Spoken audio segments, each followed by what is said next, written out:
जय सिया राम, जय जय सिया राम। भगवान शंकर कहते कुछ संबंध ऐसे हैं जहां बिना निमंत्रण के जाने में कोई आपत्ति नहीं। किस किस के यहां? आप इन संबंधों को याद रखना। यद्यपि मित्र, पितु, प्रभु, गुरु, गेहा, जाइए बिनु बोले हूं न संदेहा।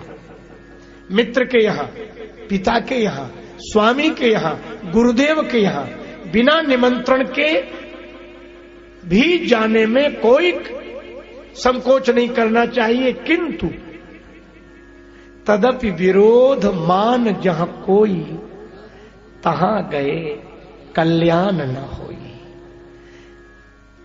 अगर कोई विरोध मानता हो,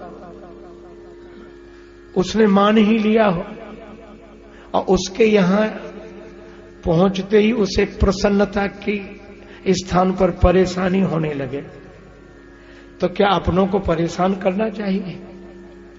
शिव जी ने कहा कि मेरा विचार तो यह है, निमंत्रण की भी औपचारिकता की आवश्यकता नहीं है, संबंध ऐसे हैं। सती जी बोली अगर मैं चली जाऊं तो आप नहीं जा रहे तो मैं? हाँ। शंकर जी ने कहा कि हमारे कारण तुम्हारा भी उन्होंने त्याग कर दिया, पर उत्सव के बीच में तुम जाओगी और लोग रहेंगे, वे उपहास ही करेंगे, उन्हें और आनंद आएगा कि देखो इन खास संबंधियों में कैसा द्वंद्व हो रहा है, इसलिए न जाओ तो अच्छा है। सती जी बोली नहीं नहीं नहीं, मैं तो जाऊंगी और आपस में ऐसी बातें तो होती रहती हैं। शिव जी ने कहा कि बिल्कुल ठीक है, लेकिन हमें उचित नहीं लग रहा। विरोध उन्होंने माना है, मेरी ओर से विरोध नहीं। सती जी बोली मैं तो जाऊंगी। शंकर जी बोले तो ठीक है। दिए मुख्य गण संग तब विदा की न त्रिपुरारी। कह जाओ, मैं यह थोड़ी कह रहा हूं कि मुझे नहीं बुलाए तो तुम भी मत जाओ। जाओ। सती जी गई और सती जब पहुंची अपने यहां, सती जी को देखा, मां की बूढ़ी आंखों में आंसू आ गए, हृदय से लगाकर रोने लगी। बेटी, मैं तो चाहती थी शिव सहित तुम आती, लेकिन तुम्हारे पिताजी का स्वभाव ऐसा है, क्या करूं। लेकिन चलो तुम आ गई, मुझे बड़ी प्रसन्नता। मां मिली केवल सादर भले अच्छी तरह प्रेम से, लेकिन बहनें कैसे मिली? श्री तुलसीदास जी कहते हैं भगनी मिली बहुत मुस्काता, बहनें मिली तो कम मुस्कुराई ज्यादा, मुस्काई ज्यादा, व्यंग्य। अरे तुम्हें तो सबसे पहले आ जाना चाहिए था, तुम तो खास बेटी हो, बड़ी बेटी हो, तुम्हें तो आना ही चाहिए। इतनी देर तुमने कैसे कर दी? हम तो जब से आए तुम्ही को देख रहे हैं। लेकिन यहां आने पर पता लगा निमंत्रण नहीं दिया गया। निमंत्रण नहीं मिला ना तुम्हें? निमंत्रण बार बार। अरे चलो कोई बात नहीं, आ गई, चलो क्या है, आ गई, ठीक है। ये हम तो निमंत्रण से ही आते हैं, हम नहीं आते ऐसे। अगर तुम्हारी जगह होते तो हम नहीं आते, लेकिन तुम आ गई, अच्छा किया। भगनी मिली बहुत मुस्काता।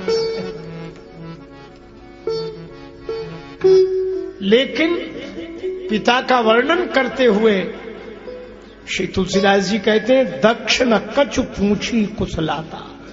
दक्ष ने तो बेटी से बात ही नहीं की और सती को देखकर आग लग गई, शरीर में जैसे आग लग गई हो। सती विलो की जरे सब गाता। बेटी से बाप ने बात तक नहीं की।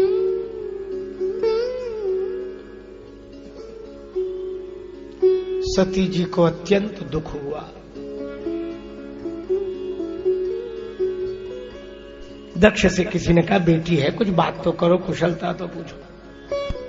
दक्ष ने कहा इसका नाम मत लो, इसकी इसकी सूरत देखने से, शक्ल देखने से हमें उसकी याद आती है जिसने हमारा अपमान किया था। अरे भले आदमी ये तो सोच के अपमान किया था कि अपमान लगा था।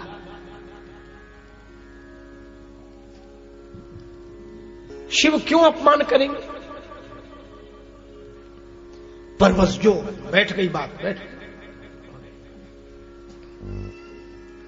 सती जी ने कहा चलो कोई बात नहीं, हमें तो यज्ञ से आशय है, यज्ञ में आने का उद्देश्य था। पिता नहीं बोले कोई बात नहीं। यज्ञ में जब गई, यज्ञ में शंकर जी का भाग ही नहीं दिखाई पड़ा, स्थान ही नहीं। तब चित चढ़े जो शंकर कहे। अब यहां सती माता की विशेषता देखो।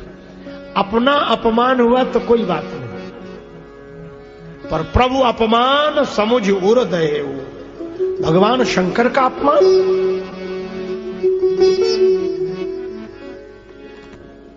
आदि शक्ति जगदम्बा भवानी सती माता क्रोध से भर गई।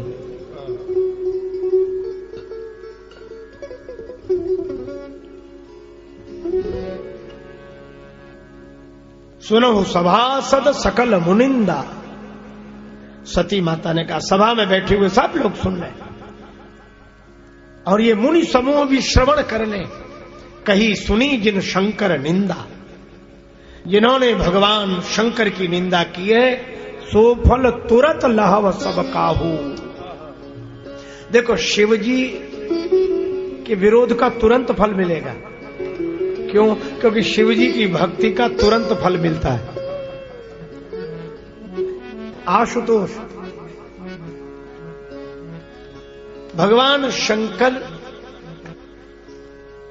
की प्रार्थना तुरंत फल देती है, तो भगवान शंकर का विरोध भी तुरंत ही फल देगा।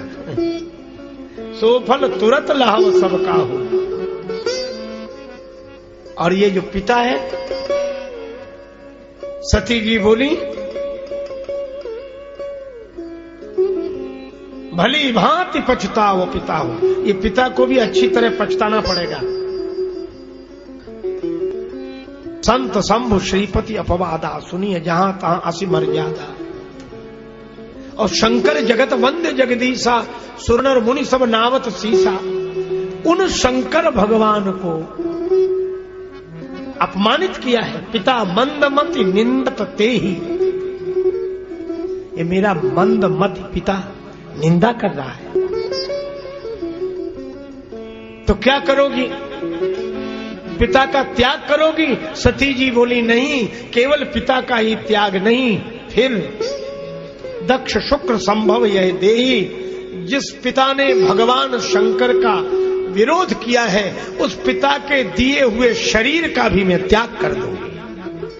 ऐसे पिता के दिए हुए शरीर को क्या रखना जो पिता भगवान शंकर की निंदा करता हो। यह है माता। जय सिया राम, जय जय सिया राम।